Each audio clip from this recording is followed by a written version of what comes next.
প্রবল ঘূর্ণিঝড়ে পরিণত হয়েছে রিমাল। এরই মধ্যে মোংলা ও পায়রা সমুদ্র বন্দরে 10 নম্বর এবং চট্টগ্রাম ও কক্সবাজারে 9 নম্বর মহাবিপদ সংকেত জারি করা হয়েছে। রিমালের প্রভাবে উত্তাল হচ্ছে সমুদ্র, উপকূলের বেশিরভাগ এলাকায় শুরু হয়েছে বৃষ্টি।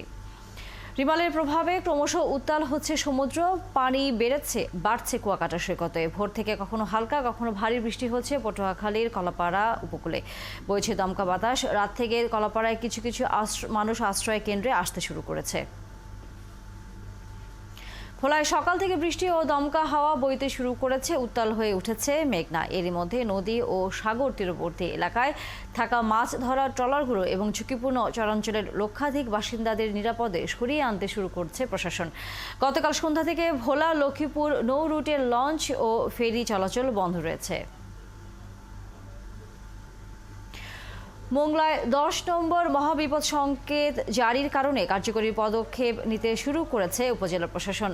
উপজেলা নির্বাহী কর্মকর্তা জানান, এর মধ্যে 103টি আশ্রয় কেন্দ্র খোলা হয়েছে।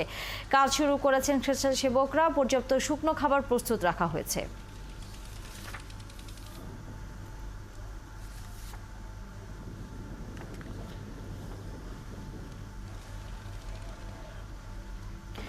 দর্শক, ঘূর্ণিঝড় রিমালের সর্বশেষ খবর জানাতে আমাদের সাথে যুক্ত হচ্ছেন পটুয়াখালীর কলাপাড়া থেকে মিলন কর্মকার রাজু। রাজু, এই মুহূর্তে আমরা জানি যে 10 নম্বর বিপদ সংকেত দেওয়া হয়ে গেছে। আবহাওয়ার খবর জানানোর পাশাপাশি সাধারণ মানুষ আশ্রয় কেন্দ্রগুলোতে যাচ্ছে কিনা? ধন্যবাদ তানিয়া। এই মুহূর্তে কিন্তু পটুয়াখালীর কলাপাড়ায় মুষলধারায় বৃষ্টি হচ্ছে এবং ঠিক 15 মিনিট ধরে এই বৃষ্টিপাত কিন্তু চলছে। আমি কলাপাড়ার একটু বড় আশ্রয় কেন্দ্র, যেটাকে কেউপাড়া মডেল মাধ্যমিক বিদ্যালয় আশ্রয় কেন্দ্র, এই আশ্রয় কেন্দ্রে আছি। আমি আপনাকে একটু আশ্রয় কেন্দ্রের বর্তমান অবস্থা দেখাতে যাচ্ছি। যে বর্তমান অবস্থা হচ্ছে, এই আশ্রয় কেন্দ্রে কিন্তু 3 তলায় ভবনটিতে একজনও কিন্তু মানুষজন আসেনি, একজনও মানুষ আসেনি। এবং এখানকার যে এই বিদ্যালয়ের যে প্রধান শিক্ষক, তিনি আমাদের যে বিষয়টা জানিয়েছেন, তারা কিন্তু সকাল থেকে আশ্রয় কেন্দ্র তৈরি রেখেছেন, কিন্তু এই আশ্রয় কেন্দ্রে কিন্তু কোনো মানুষজন আসেনি। এবং একই অবস্থা কিন্তু শহরের অন্য আশ্রয় কেন্দ্র। আপনাকে আমি এই আশ্রয় কেন্দ্রের অন্য যে কক্ষগুলো দেখাচ্ছি, সেটা হচ্ছে যে এই আশ্রয় কেন্দ্রের প্রতিটি কক্ষ কিন্তু তারা সকাল থেকেই তারা সাজিয়ে রেখেছে। কিন্তু এখানকার যে দুর্যোগ কবলিত এলাকার মানুষ যে তারা কিন্তু আসলে এইটাকে যে ঝড়ের যে পূর্বাভাস এবং একটা মহাবিপদ সংকেত জারি করেছে, এই বিষয়টিকে তারা কিন্তু গুরুত্ব করছে না। এই হিসেবে কিন্তু তারা আশ্রয় কেন্দ্রে আসতেছে না। এবং আপনি দেখতে পাচ্ছেন যে প্রতিটি কক্ষেই কিন্তু এই বিদ্যালয়ের যে 3টি কক্ষ, 3টি ভবনই কিন্তু আশ্রয় কেন্দ্র খোলা হচ্ছে এবং সেক্ষেত্রে কোনোটাই কিন্তু বাড়ানো চলছে। আপনার বর্তমান ওয়েদারের অবস্থাটা দেখতে পাচ্ছেন যে কলাপাড়ায় কিন্তু মুষলধারায় বৃষ্টি হচ্ছে এবং এই অবস্থায় কিন্তু চলতেছে 15 মিনিট ধরে। তবে আপনাকে যে বিষয়টি জানা রেখে, এই মুহূর্তে কিন্তু বাতাস নেই। যে আর আরেকটা বিষয় হচ্ছে যে সাগর এবং নদীতে জোয়ার শুরু হয় কিন্তু এই যে বৃষ্টিপাতটা শুরু হয়েছে এবং জোয়ার যতক্ষণ চলবে, ঠিক 12টা থেকে 2টা পর্যন্ত জোয়ার চলবে, পূর্ণ জোয়ার থাকবে। এই সময়টা পর্যন্ত কিন্তু বৃষ্টি হওয়ার একটা পূর্বাভাস রয়েছে আবহাওয়া অধিদপ্তরের পক্ষ থেকে। এবং এই সময়টা এবং জোয়ার শেষ হয়ে যখন ভাটার দিকে আসবে, তখন কিন্তু বাতাসের গতিবেগ বাড়বে। আপনি দেখতে পাচ্ছেন যে ওই বৃষ্টির সাথে সাথে কিন্তু মৃদু বাতাস বইছে কলাপাড়ার বিভিন্ন এলাকায়। এবং আশ্রয় কেন্দ্রগুলোতে আসলে উপকূলীয় এলাকার মানুষের আশ্রয় কেন্দ্রে আসার কিন্তু প্রবণতা খুবই কম এবং সেটা কিন্তু আসলে সিডরের পর থেকে কিন্তু এই অবস্থা চলে আসছে যে আশ্রয় কেন্দ্রে মানুষজন কিন্তু আসতেছে না। একরকম রাতের বেলায় যদি এখানকার যে উপজেলা প্রশাসন যে বিষয়টা জানিয়েছেন, যে তারা কিন্তু সকাল থেকে কুয়াকাটা সহ উপজেলার বিভিন্ন ইউনিয়নে তারা জনপ্রতিনিধি এবং উপজেলা প্রশাসনের বিভিন্ন কর্মকর্তারা কিন্তু ঘুরে বেরিয়েছেন যে মানুষ যাতে আশ্রয় কেন্দ্রে আসে। কিন্তু উপকূলে মানুষজন কিন্তু আসলে কর্মক্ষেত্রে থাকায় এবং মানুষের আসলে দিনের আলো থাকায়, বাতাসের গতি না থাকায় মানুষ কিন্তু আশ্রয় কেন্দ্রে আসছে না। এবং এই অবস্থা কিন্তু হয়তো রাতে যদি ঝড়ের পূর্বাভাসটা বাড়ে, সেক্ষেত্রে হয়তো আশ্রয় কেন্দ্রে মানুষজন আসতে পারে। তানিয়া, অসংখ্য ধন্যবাদ মিলন কর্মকার রাজু। তারপরেও যেহেতু এখন আপনি বলছিলেন যে সেখানে প্রচণ্ড ঝোড়ো হাওয়া বইছে, সাধারণ মানুষ এখনও আশ্রয় কেন্দ্রগুলোতে আসেনি, সেটি অবশ্যই তাদের জন্য ঝুঁকিপূর্ণ। নিশ্চয়ই কর্তৃপক্ষ তাদেরকে এই আশ্রয় কেন্দ্রগুলোতে নিয়ে আসার চেষ্টা করবেন। আমরা সেই খবর পরবর্তীতে আপনার কাছ থেকে নিশ্চয়ই জানব। ঘূর্ণিঝড়ের প্রভাবের আরও খবর জানাতে পটুয়াখালীর রাঙ্গামালী থেকে যুক্ত হচ্ছেন সহকর্মী কামরুল হাসান। কামরুল, নদী এবং সাগরের সর্বশেষ অবস্থা জানানোর পাশাপাশি আমরা এর আগে আবহাওয়া অফিস থেকে জেনেছিলাম যে জোয়ারের সময় 12টা থেকে যখন শুরু হবে তখন ঘূর্ণিঝড়টি ভয়ঙ্কর রূপ নিতে পারে। সর্বশেষ আবহাওয়া অফিস এই নিয়ে কি জানিয়েছে? কারণ এই মুহূর্তে কিন্তু গুড়ি গুড়ি বৃষ্টি হচ্ছে, নদ নদীতে জোয়ারে পানি প্রবাহিত হচ্ছে। আমি যদি আপনাকে ক্যামেরা পার্সনের মাধ্যমে দেখাই, ইতিমধ্যেই কিন্তু জোয়ারে পানি স্বাভাবিকের চেয়ে 2 থেকে 3 ফুট বৃদ্ধি পেয়েছে। এই জোয়ারের পানি প্রায় 2 পর্যন্ত প্রবাহিত হতে পারে বলে ধারণা করা হচ্ছে। সেক্ষেত্রে পানি আরো বৃদ্ধি পেতে পারে। পাশাপাশি শাওন, আপনি যে কথাটি বলছিলেন, আবহাওয়া অফিসের সর্বশেষ বুলেটিনে বলা হয়েছে যে 8 থেকে 12 ফুট উঁচু জলোচ্ছ্বাস হতে পারে। সেক্ষেত্রে কিন্তু এই যে নিচু এলাকাগুলো রয়েছে, বিশেষ করে চালিতে বুনিয়া ইউনিয়নের বন্যা নিয়ন্ত্রণ বেড়িবাঁধ কয়েকটি এলাকার ভাঙা রয়েছে, সে ভাঙা বাদ দিয়ে ইতিমধ্যে কিন্তু জোয়ারের পানি ঢুকতে শুরু করেছে বলে বলছেন স্থানীয়রা। এছাড়া চরমুতাজ ইউনিয়নের চর আন্ডা যে এলাকা রয়েছে, সেই এলাকায় কিন্তু তানিয়া ইতিমধ্যে জোয়ারের পানি ঢুকতে শুরু করেছে। পাশাপাশি আমি আপনাকে দেখাতে চাই যে এই যে জোয়ারের পানি এই মুহূর্তে যেটি প্রবাহিত হচ্ছে, সেটি কিন্তু 2 পর্যন্ত প্রবাহিত হতে পারে। সেক্ষেত্রে কিন্তু পানির পরিমাণ আরো বাড়তে পারে। নিচু যে এলাকাগুলো রয়েছে, বিশেষ করে নিম্নাঞ্চল, সেগুলো কিন্তু প্লাবিত হওয়ার একটি শঙ্কা করা হচ্ছে। ইতিমধ্যেই কিন্তু যেমনটি আপনাকে বলছিলাম যে চালিয়াবুনিয়া এলাকা কিন্তু এলাকার বিবির হলা, মধ্য চালিয়াবুনিয়া, গরু ভাঙা, চীনাবুনিয়া, এইসব এলাকায় কিন্তু ইতিমধ্যে কিন্তু জোয়ারের পানি ঢুকতে শুরু করেছে। যেমনটি বলা হচ্ছিল যে 2 পর্যন্ত যদি জোয়ারের পানি প্রবাহিত হয়, সেক্ষেত্রে কিন্তু ওই এলাকাগুলো পুরোপুরি প্লাবিত হতে পারে এবং মানুষ অরক্ষিত হতে পারে। পাশাপাশি আপনাকে বলতে চাই, উপজেলা প্রশাসনের পক্ষ থেকে বলা হয়েছে যে আশ্রয় কেন্দ্রগুলোতে লোকজন নিরাপদে নিয়ে আসার জন্য ইতিমধ্যে কিন্তু সব ধরনের প্রস্তুতি নেওয়া হয়েছে। কিন্তু আমরা বিভিন্ন আশ্রয় কেন্দ্র ঘুরে দেখেছি, এখন পর্যন্ত লোকজন সেভাবে ওঠেনি। এছাড়া যে একেবারেই যে এলাকায় আশ্রয় কেন্দ্র নেই বন্যা নিয়ন্ত্রণ বেড়িবাঁধ, সে এলাকার মানুষ, বিশেষ করে 2টি এলাকা রয়েছে, চর নজির এবং চর কাশেম, সে এলাকার মানুষদের নিরাপদে নিয়ে আসার জন্য কিন্তু প্রশাসনের পক্ষ থেকে সেখানে নৌযান পাঠানো হয়েছে। এমনটি কিন্তু কিছুক্ষণ আগে উপজেলা নির্বাহী কর্মকর্তা মিজানুর রহমান আমাকে জানিয়েছেন এবং তিনি বলছেন যে কিছু কিছু লোকজন তাদের নৌযানে উঠেছে এবং কিছু কিছু লোকজন আসার ক্ষেত্রে অনীহা প্রকাশ করছেন।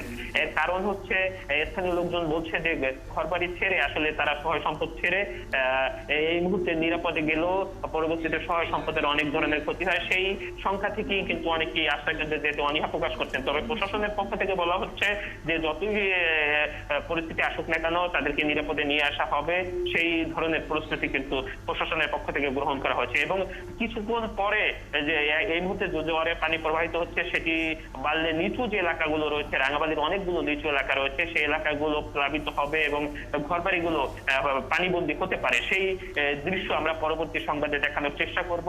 আমরা এই মুহূর্তে রয়েছে আগুনমুখা নদীর তীরে। সেই এলাকার যে নিচু এলাকাগুলো রয়েছে, সেই এলাকাগুলোতে ইতিমধ্যেই কিন্তু পানি ঢুকে পড়েছে। বেড়িবাঁধের বাহিরের যে গ্রামগুলো রয়েছে, আমি ক্যামেরা পার্সনের মাধ্যমে সেই দৃশ্য আপনাকে দেখানোর চেষ্টা করছি যে বেড়িবাঁধের বাহিরে কোরালিয়া এলাকার যে বাড়ি ঘরগুলো রয়েছে, সেগুলোর চারপাশটা কিন্তু ইতিমধ্যে পানি ঢুকতে শুরু করেছে।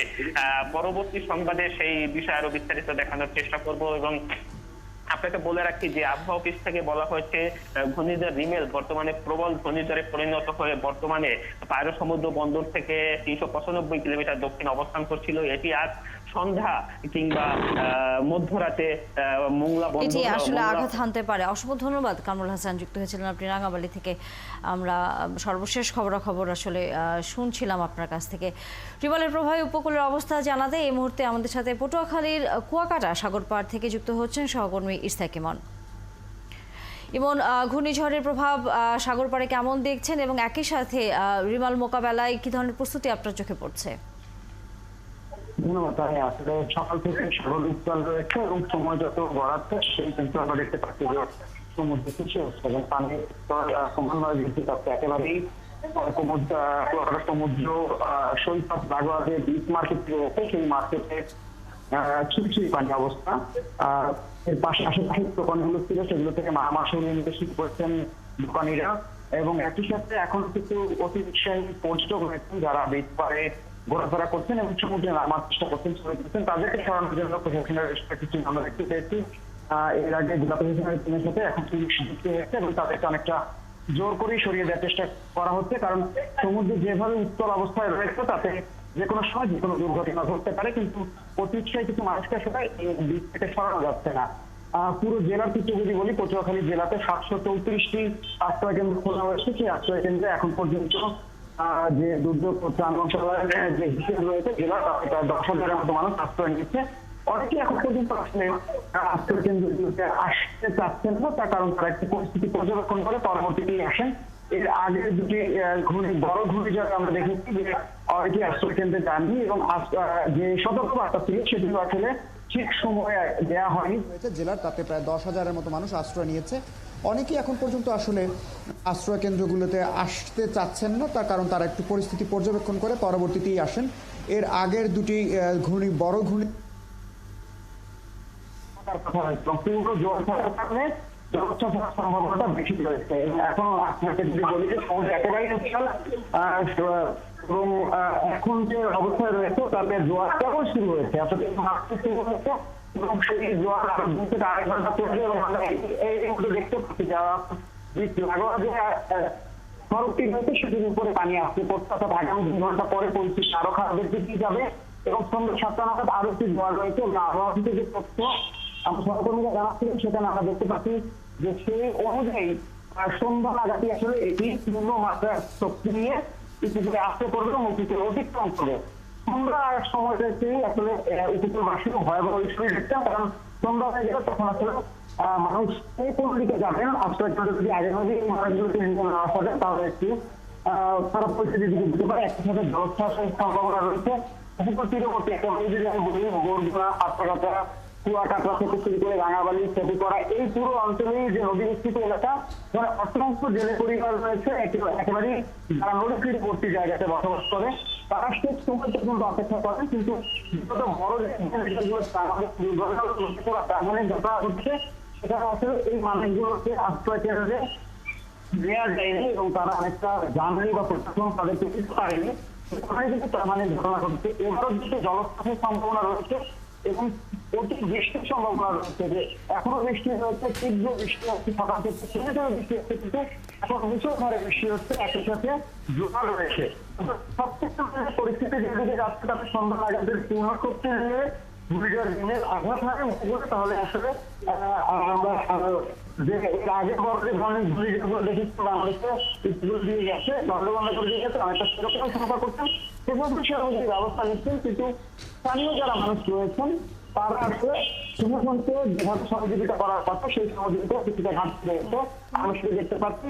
আর একই সাথে তীরবর্তী যাদের মালামাল দোকানপাট যেগুলো রয়েছে তারা নিতে পারছে পরিস্থিতি যখন খারাপ হচ্ছে তারা মালামাল থেকে দোকান থেকে মালামাল সরিয়ে নেওয়ার চেষ্টা করছেন। তাদের যে মাছ ধরা ট্রলারগুলো আছে সেগুলো ভেতরে যে খালগুলো রয়েছে সেখানে প্রবেশ করানোর চেষ্টা করছেন, অর্থাৎ যেভাবে পাচ্ছে সময় ক্রমান্বয়ে শেষ করতে পারি না, কিন্তু তারা সেটি আসলে শেষ সময় দিয়ে এটি রক্ষা করার চেষ্টা করেন। কিন্তু যদি আগে ভাগে এটি প্রস্তুতি নেওয়া যায় এবং যেভাবে সতর্ক দেওয়া হচ্ছে গণমাধ্যমে যেভাবে প্রচার হচ্ছে সবকিছু মিলে একটি আগাম পরিস্থিতি এখনো প্রায় আমরা ফিরবো আবার ওই থেকে আপনার মাধ্যমে আসলে শুনছিলাম বেশিরভাগ আসলে জায়গায় একই রকমই খবর, সেটি হচ্ছে ঘূর্ণিঝড় যতই সামনে এগিয়ে আসছে ততই সাধারণ মানুষের ভিতরে এক ধরনের উদাসীনতা লক্ষ্য করা যাচ্ছে, তারা আশ্রয় কেন্দ্রগুলোতে যাচ্ছেন না, যেটি নিয়ে প্রশাসন বারবারই এ বিষয়ে উদ্যোগের নেওয়ার চেষ্টা করছে এবং সাধারণ মানুষকে বোঝানোর চেষ্টা করছে।